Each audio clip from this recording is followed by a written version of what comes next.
In the small town of Harlow, Maine, young Craig lives with his dad, who has been in a constant blue mood since his wife passed away. But before that, like the video, subscribe to the channel, and do not forget to press the notifications button to receive all new updates. Leave a comment to appear in the next video. They go to church together every Sunday without fail, and Craig is often allowed to read the Bible to everyone as part of the service. It's during one of these many masses that antisocial billionaire Mr. Harrigan takes notice of Craig and later decides to pay him a visit to make a job offer. Since his eyes are failing, he wants to hire the boy to read books to him. Craig isn't sure why he's chosen over other town kids that are smarter or better readers, but he isn't about to pass on the opportunity to bring some extra cash home. Harrigan's mansion is at the edge of town, and Craig walks there 3 times a week to read to Harrigan and drink tea prepared by the housekeeper Edna. Some of the books are advanced for his age, but Craig slowly learns to understand them and enjoys the philosophical discussions that they bring to the table. He also enjoys looking around the fancy rooms in the mansion and Harrigan's collection of flowers, but there's a locked closet he isn't allowed to look into because according to Harrigan it's full of terrible secrets. Sometimes Craig does odd jobs around the house too, like shoveling the snow from the porch, but when it comes to newspapers, Harrigan reads them himself to keep up with financial news. The more time Craig spends with Harrigan, the more curious he becomes about the man's past, so one afternoon he finally gives in and Googles him.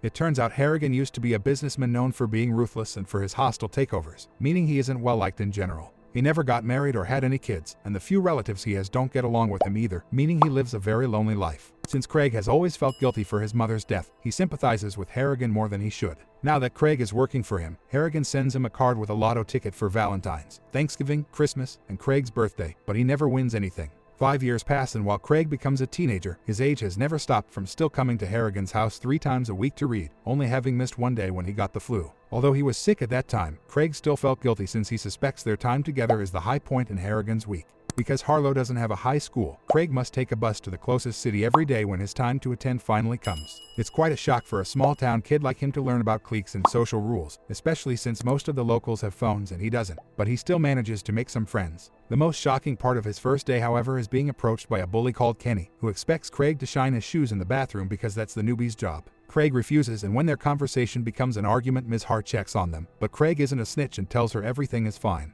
Unfortunately, Kenny doesn't see this as a good gesture, and once the teacher is gone, he still promises Craig a bad time in the future. When Craig gets home after class, he doesn't mention the incident to his dad and asks for a phone instead, but he's denied. The next time Craig goes to Harrigan's, he asks him if he ever encountered bullies or people that tried to take advantage of him at work in order to fish for advice. Harrigan explains he did, and he dealt with all of them harshly. A few months pass, and when Christmas comes, Craig gets 2 wonderful gifts. His dad finally gets him a phone, and Harrigan's lotto ticket earns him $3,000. Craig's first call is to Harrigan in order to thank him for the gift, and Harrigan explains it's just a little something he does for every person he calls a friend. Having a phone allows Craig to sit with the popular kids and connect with a cute girl that he has a crush on. Getting new friends doesn't stop him from still going to Harrigan's, and it prompts the old man to ask Craig why he keeps coming even if he can have a social life now. Thus Craig explains he doesn't come because of some sense of obligation. He genuinely enjoys his time in Harrigan's company, which makes Harrigan cry. If you have arrived here, then this video deserves a like, subscribe to the channel if you are new, and leave a comment to appear in future videos. After hearing such a sad question, Craig convinces his dad not to put all the lotto money in his college fund and uses part of it to buy a phone for Harrigan. At first, the old man doesn't want it because he's afraid he would get addicted to it. This is why he doesn't have a TV or a radio either. But he quickly changes his mind when Craig shows him he can keep up with the stock market and the news in real time instead of having to wait for the next day's newspaper. From then on, during each visit, Craig would teach Harrigan new ways of using the phone before they jump into reading. This includes setting up his voicemail message and choosing a nickname, which is Pirate King because the newspapers used to call him that. Craig also asks Harrigan for his favorite song to put as his ringtone. As weeks pass, Harrigan becomes addicted to the phone and sometimes ignores Craig's reading, but fortunately it's easy to get him back on track. Craig begins worrying a bit when Harrigan starts needing an oxygen tank to sleep and wonders why Harrigan has chosen to live in such a small town away from more advanced care, prompting Harrigan to confess he wanted to live in a place where people don't ask things from him.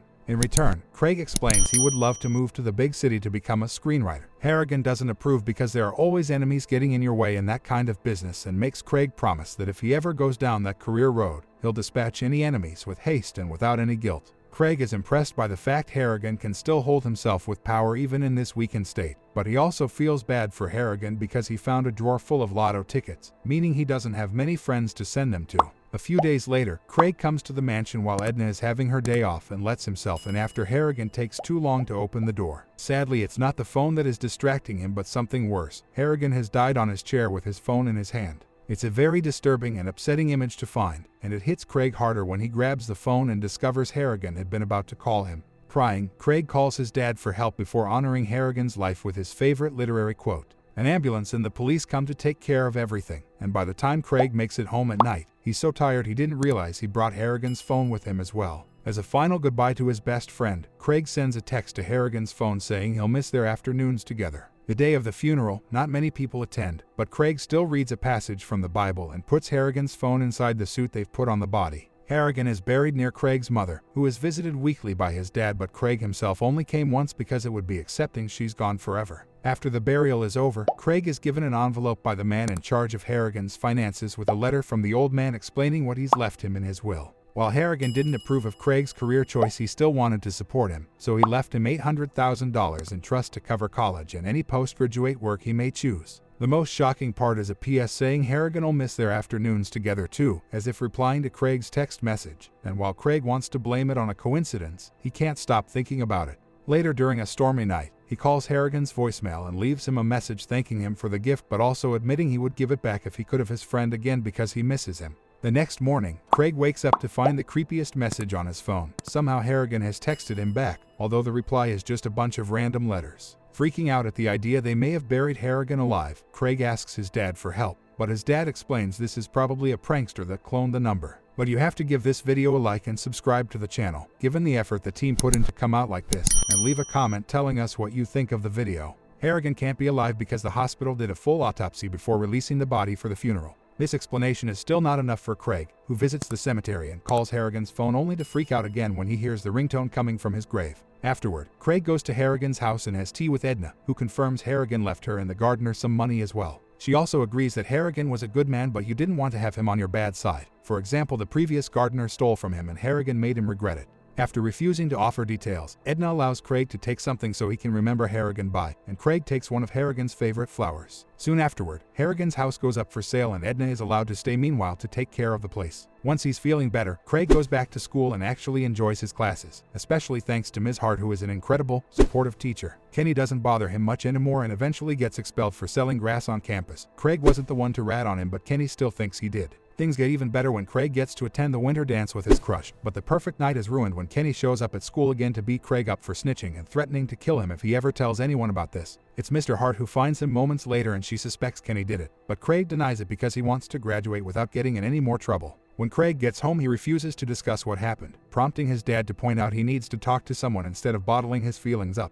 Following this advice, Craig decides to call Harrigan's phone and share his fears with the voicemail. The next morning, the whole town is shaken up by the latest news. Kenny has been found dead.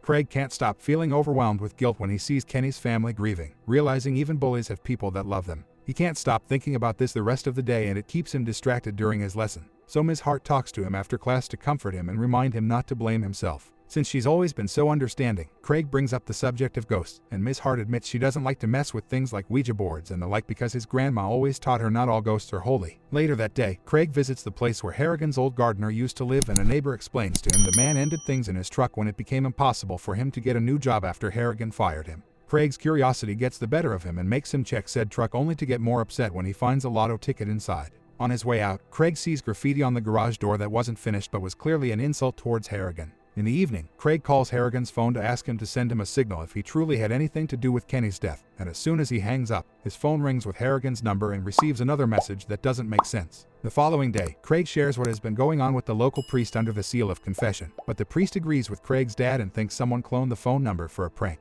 Trying to make Craig feel less guilty, the priest shares the details of Kenny's death. He had been drinking heavily that night, and when he tried to sneak out of the house he slipped and fell, meaning it was an accident.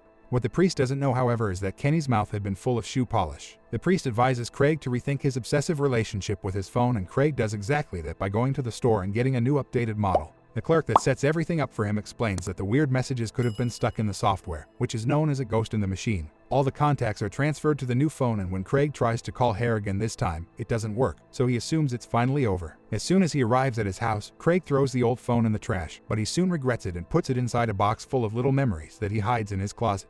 With Kenny's tragedy and his friendship with Harrigan always present at the back of his mind, Craig graduates from high school and is accepted to a university in Boston. The day he leaves home, he thinks he could see his mother saying goodbye to him next to his dad. University life is actually great and Craig enjoys being surrounded by the subjects he loves, but not a long time passes before tragedy strikes again. One night, he receives terrible news from his dad. Ms. Hart died in a car accident caused by a drunkard called Dean. Devastated, Craig immediately goes home to attend Ms. Hart's funeral and keep an eye on Dean's trial, which has the most disappointing of endings. The guy has had many arrests for driving while drunk in the past and didn't even have his license anymore, but he gets to avoid jail yet again by promising to do rehab time instead. This result enrages Craig, who rushes back to his childhood bedroom to retrieve his old box, and while searching his closet, he finds an old flower crown his mother had made for him when he was a kid and he also hid after she died. Not even this little souvenir is enough to comfort him though, and once he finds his old phone in the box, he calls Harrigan's number and leaves a message on the voicemail asking for Dean's death. The call is made in a moment of blind fury, and after Craig calms down and goes back to his usual routine, he can't stop feeling guilty about what he did, constantly Googling Dean's name to be sure he's still fine. A few days later, Craig's fear becomes a reality when Dean's death appears in the newspaper, although the cause is still under investigation. Determined to find out the truth, Craig drives all the way to the rehab center and pretends to be a journalist to pay a nurse for some information. It's believed Dean did it to himself because he was found in the shower with half a bar of soap down his throat, and shampoo had been found in the autopsy that pointed to him having swallowed it to make the passage of the soap easier. What makes the incident extra disturbing is the fact the soap was the same brand Ms. Hart used, and the note Dean left behind was a quote from Harrigan's favorite song. As soon as the nurse finishes giving the details, Craig returns to his car and has a total breakdown over the fact he's a murderer now. When he returns to his old house later, Craig finds another weird message from Harrigan and remembers that after his death, he finally took a look inside the secret closet and found the contents were just memories of Harrigan's childhood, especially his dead mother. Craig thinks Harrigan has always been as lonely as he is, and that's why he keeps trying to stay in touch. So he visits Harrigan's grave and wonders if those messages were Harrigan's way to tell Craig to stop. After thanking Harrigan for everything and apologizing to his mom in tears, Craig runs to the town quarry, considering ending things for himself. Thankfully, he sees clarity before doing something stupid and throws his old phone into the river instead, allowing Harrigan to finally rest in peace. In the end, I advise you to watch this video to complete the enjoyment. Subscribe to the channel and do not miss more romantic, horror, action, and science fiction films. Thanks for watching.